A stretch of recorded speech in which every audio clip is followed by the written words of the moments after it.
ഇതാണ് അപ്പുമാഷിന്റെ മോളല്ലേ? തഞ്ചാവൂർ ഷൺമുഖം പിള്ളയുടെ ശിഷ്യ. കൊള്ളാം. എന്നാ തുടങ്ങല്ലേ? ഉവ്വ്. എന്നാ നേരം കളയാണ്ട് അമ്പലത്തിലേക്ക് ഇറങ്ങാം. അമ്പലത്തിലല്ല, നൃത്തം എവിടാ നടക്ക? ഇവിടെ. ഈ മംഗലശ്ശേരിയുടെ പൂമുഖത്ത് കാണാൻ നീലകണ്ഠൻ മാത്രം. പിന്നെ ഇവളെ അതിശയിപ്പിച്ചിറക്കി വിട്ട എന്റെ കൂട്ടുകാരും. എന്താ മനസ്സിലായില്ലേ? പറഞ്ഞത് അമ്പലത്തിലെ പാട്ടുപുര. ആ, പലതും പറഞ്ഞിട്ടുണ്ടാവും. ഇപ്പോഴെന്താ പറയുന്നെന്ന് വെച്ചാ അതനുസരിക്കുക. താമസിക്കണ്ട. കൂടുതൽ സംസാരിക്കുന്നത് എനിക്കിഷ്ടമല്ല.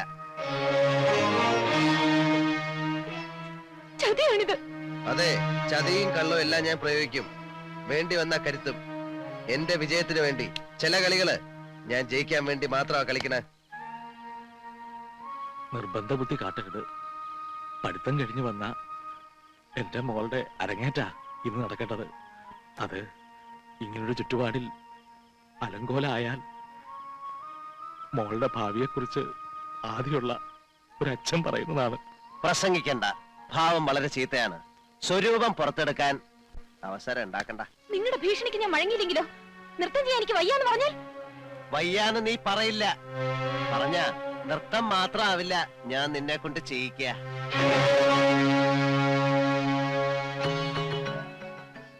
5100 റുപ്യ നിന്റെ തന്ത വാങ്ങിക്കൊണ്ട് പോയത്.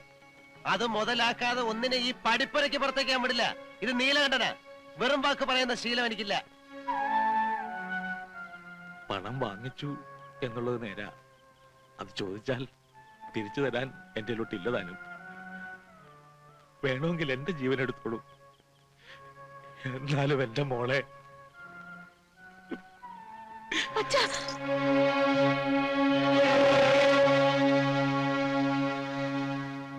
ഞാൻ തയ്യാറാണ്. അങ്ങനെ വഴിക്കുവാ. കുറുപ്പേ, ആട്ടവിളക്ക് കത്തിക്ക.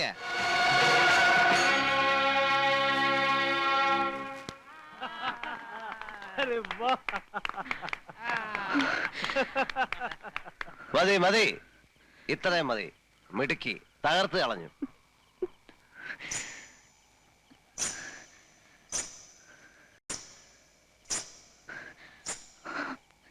ജയിച്ചു അല്ലേ? അങ്ങനല്ലേ പാടുള്ളൂ. അതെ, വലിയ ആളല്ലേ നിങ്ങൾ. പേര് കേട്ട അച്ഛന്റെ പേര് കേട്ട മകൻ. ഞാനാരാ? നിസ്സാരയായ ഒരു പെണ്ണ്. പക്ഷെ ഒന്ന് മനസ്സിലാക്കുക, എന്റെ ഉള്ളിലുണ്ട് ചെറിയ ചില ജയങ്ങൾ ആഗ്രഹിക്കുന്ന ഒരു മനസ്സ്. അതിനെനിക്ക് തൃപ്തിപ്പെടുത്തിയേ പറ്റൂ. നിങ്ങളെപ്പോലെ രാഭാസന്റെ മുന്നിൽ ചിലങ്ക കെട്ടി ആടിയപ്പോ കളങ്കപ്പെട്ടത് ദൈവദത്തമായൊരു കലയാണ്.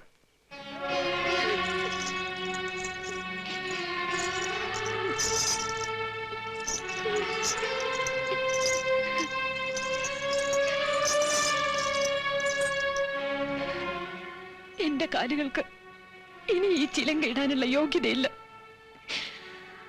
ഉള്ളിൽ 1000 മുള്ളു കുത്തിയിറങ്ങുന്ന വേദനയിലും എനിക്ക് സന്തോഷിക്കാൻ ഞാനിതിവിടെ ഉപേക്ഷിക്കാണ് എന്നേക്കുമായി.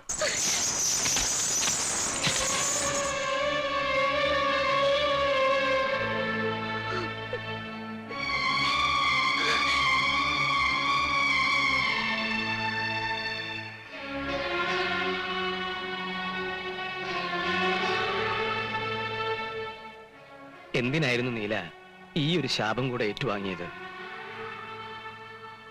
ആ കുട്ടിയുടെ കണ്ണീന്ന് ഒരു തുള്ളി ഇറ്റി വീഴുമ്പോ ഓർത്തോളൂ, അതൊരു പ്രളയത്തോളം പെരുകും. മംഗലശ്ശേരിയിലെ മേൽക്കൂരയ്ക്ക് ആകാശം മുട്ട ഉയരില്ല.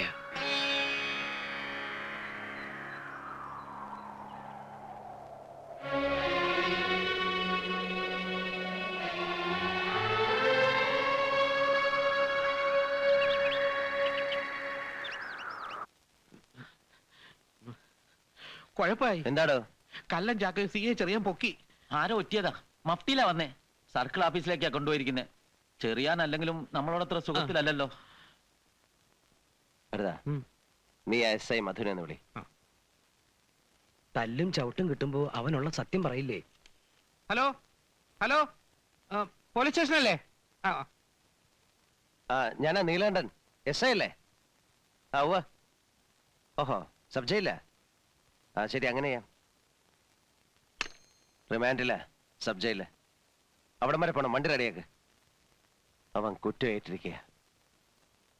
ചതയ്ക്കാൻ ഇനി 1 ഇഞ്ച് സ്ഥലം ശരീരത്ത് ബാക്കിയില്ല മുതലാളി. ഈ തടി പോക്ക. ഇനി ഇതുകൊണ്ട് ജോലി എടുത്ത് കഴിയാവും തോന്നുന്നില്ല. എന്ത് സഹായത്തിനും ഞാൻ പുറത്തുണ്ട്, പേടിക്കണ്ട.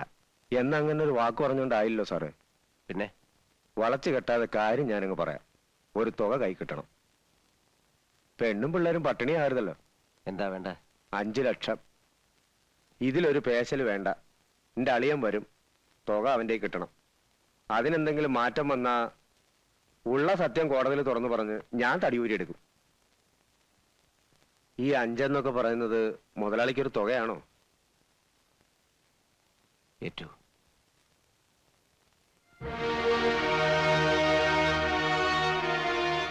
അവൻ സന്ദർഭം മുതലെടുക്കുകയാണ്, കള്ളപ്പന്നി.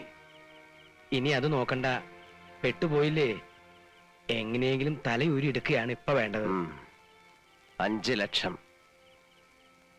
മേലേടത്തെ പറമ്പ് അല്ലേ വരേ? ഈ ചുരുങ്ങിയ സമയത്തിനുള്ളിൽ ആരുടെ അടുത്താ കാശ് തരാണ്ടാവുക? ഓരോരുത്തരെയും കൈ അയച്ച് സഹായിക്കുമ്പോ ഞാൻ പണ്ടേ പറയാറില്ലേ, നമുക്കൊരാപത്ത് വരുമ്പോ ആരും ഉണ്ടാവില്ലാന്ന്. ഇപ്പൊ അനുഭവത്തിൽ വന്നില്ലേ? താൻ പുരാണം വിളമ്പാതെ പറമ്പിന് ഒരാളെ പറയടോ. കുന്തം വിഴുങ്ങിയതുപോലെ നിൽക്കാൻ നിങ്ങളൊക്കെ ഒന്ന് വാതുറക്ക്. ആളെന്ന് വെച്ചാ ഇപ്പൊ റെഡി ക്യാഷ് കയ്യിലുള്ള ഒരാളേ ഉള്ളൂ, വീരാൻകുട്ടി. അവനാ? അതാ സത്യം. നാണക്കേട് ഓർക്കണ്ട.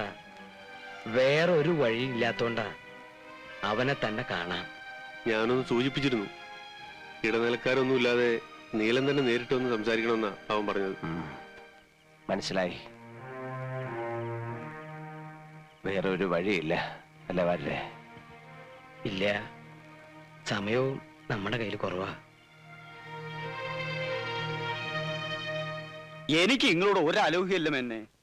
ഇങ്ങളെ കൊണ്ട് അന്ന് അങ്ങനെ പറയിപ്പിച്ചതും ഇന്ന് ഇവിടെ ഇങ്ങനെ ഇരുത്തിച്ചു എല്ലാം പടച്ചോന്റെ ഒരു കളി. എന്നാ ഞാൻ എന്റെ വില അങ്ങ് പറയാം. എന്താ വരേ? ഉവ്വ്. ഒരു 6 ഉറുപ്പ്യക്കാണെങ്കിൽ ഞാൻ എടുത്തോളാം.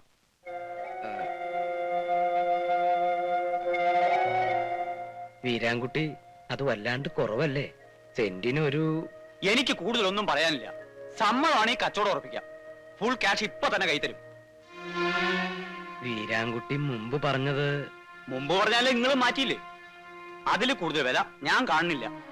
വരേ? ഓ, അത് ഉറപ്പിച്ചോളൂ. നീല പറഞ്ഞ പോലെ ചെയ്യൂ. എന്നാ അങ്ങനെ തന്നെ. വാപ്പാ, അതിങ്ങോട്ട് എടുത്തോളി. ഫുൾ ക്യാഷാ. അതാ വീരാൻകുട്ടിയുടെ കച്ചവടം. എഴുതിക്കിലോ അടക്കിലോ ഒക്കെ നമുക്ക് വഴിയെ നടത്താം. എന്താ വരേ? വാപ്പാ, നിങ്ങൾ തന്നെ അത് മേനോൻകുട്ടിയുടെ കയ്യിലങ്ങോട്ട് കൊടുത്തേക്ക്. വരേ?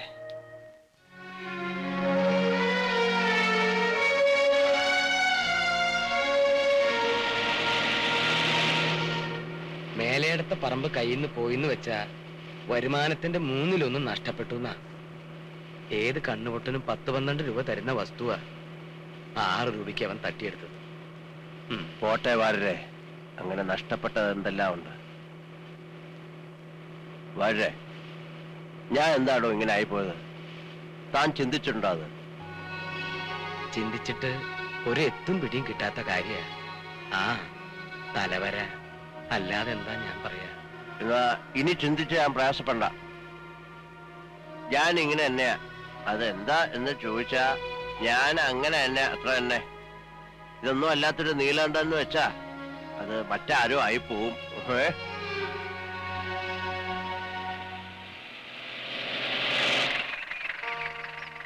എങ്ങടാ മാഷേ? എങ്ങോട്ടും ഇല്ല. എന്നാ കേറാ. ഇല്ല, പോട്ടെ. അതെന്ത് പറച്ചില്ല മാഷേ? ഇങ്ങോട്ട് കയറൂന്നേ. വേണ്ട, എന്നെ വിട്ടേക്കൂ. ഇല്ല, തൽക്കാലം നിങ്ങളെ വിടാൻ ഉദ്ദേശിച്ചിട്ടില്ല. കേറിയില്ലേ നീലണ്ട പൊക്കിയെടുത്ത് ജീപ്പിലിടും. നല്ല കുട്ടിയായിട്ട് കേറിക്കേ.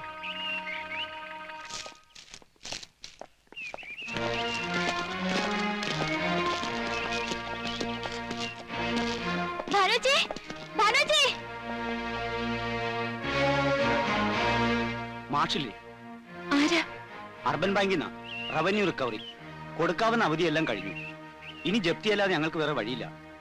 ഞങ്ങളോട് സഹകരിക്കണം. അത് അച്ഛനും കൂടി ഇവിടെ ഇല്ലാത്തപ്പോ. ഞങ്ങൾ അയച്ച രജിസ്റ്റർ നോട്ടീസ് അദ്ദേഹം കൈപ്പറ്റിയതല്ലേ, ആ നിലയ്ക്ക് കാക്കേണ്ട കാര്യമില്ല. നിൽക്കൂ, കുറച്ച് സമയം വെയിറ്റ് ചെയ്യണം. ഞങ്ങൾ ഇവിടെ ഇപ്പോ 2 പെൺകുട്ടികൾ മാത്രമേ ഉള്ളൂ. ഞാൻ അച്ഛനെ വിളിച്ചിട്ട് ഉടനെ വരാം. മോളെ ശാരദ, ചേച്ചി ഇപ്പോ വരാം. മാഷേ, അപ്പു മാഷേ,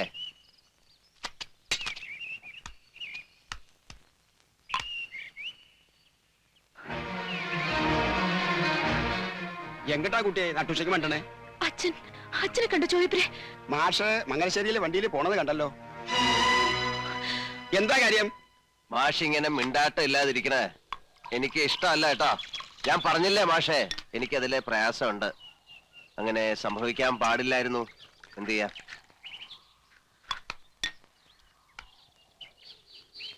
പിന്നെ മോളുടെ തീരുമാനം അത് മാറ്റിയെടുക്കാം. അങ്ങനെ ഒരു പിടിവാശിയുണ്ടോ? എന്താ തനിക്ക് മാത്രമേ വാശി പാടുള്ളൂ? അവളൊരു ഗതിയില്ലാത്തവന്റെ മോളായതുകൊണ്ട് നാണവും മാനവും പാടില്ലെന്നാ? എല്ലാം എല്ലാം എത്രയോ കാലമായിട്ട് ഞാൻ എന്റെ മോളെ കുറിച്ച് കണ്ട സ്വപ്നങ്ങൾ മുഴുവൻ ചവിട്ടി അരച്ച് കളഞ്ഞില്ലേ താൻ? എന്നിട്ട് തനിക്ക് എന്ത് കിട്ടിയടോ നീലകണ്ഠ? തന്റെ ധാർഷ്ട്യം അഴിച്ചു മാറ്റി ആ ചെലങ്കയിലെ ഓരോ മണികളും ആ കുട്ടി എത്രയോ വർഷത്തെ കണ്ണീര് കൊണ്ട് ഉരുക്കിയെടുത്തതാണെന്ന് തനിക്കറിയോ? അറിയില്ല. അറിയണമെങ്കിൽ ദാ ഇതിനകത്ത് 3 അക്ഷരമുള്ള ഒരു വസ്തു വേണം.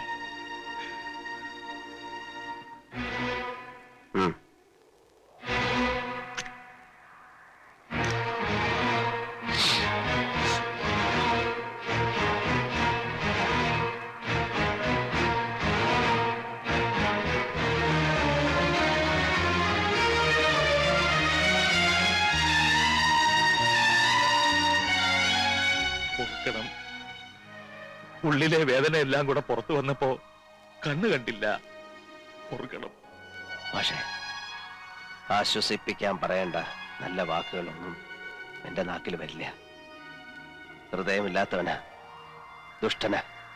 പക്ഷേ നിങ്ങളുടെ ഈ കണ്ണീര് എന്റെ ഉള്ളിൽ വീണ് പൊള്ളുന്നുണ്ട്. അതെനിക്ക് നെഞ്ചു കയറി കാണിച്ചു തരാൻ കഴിയില്ല. കുറ്റമേറ്റു പറഞ്ഞും പ്രായച്ചിത്തം ചെയ്തും അനുഭവമില്ല. പക്ഷേ നിങ്ങൾക്ക് വേണ്ടി പറയൂ, ഞാൻ എന്ത് വേണം പറയൂ മാഷേ. ഈ മുഖത്ത് നോക്കി ദേഷ്യം എന്ന് പറയാൻ പോലും എനിക്ക് പറ്റുന്നില്ലല്ലോ ഈശ്വര.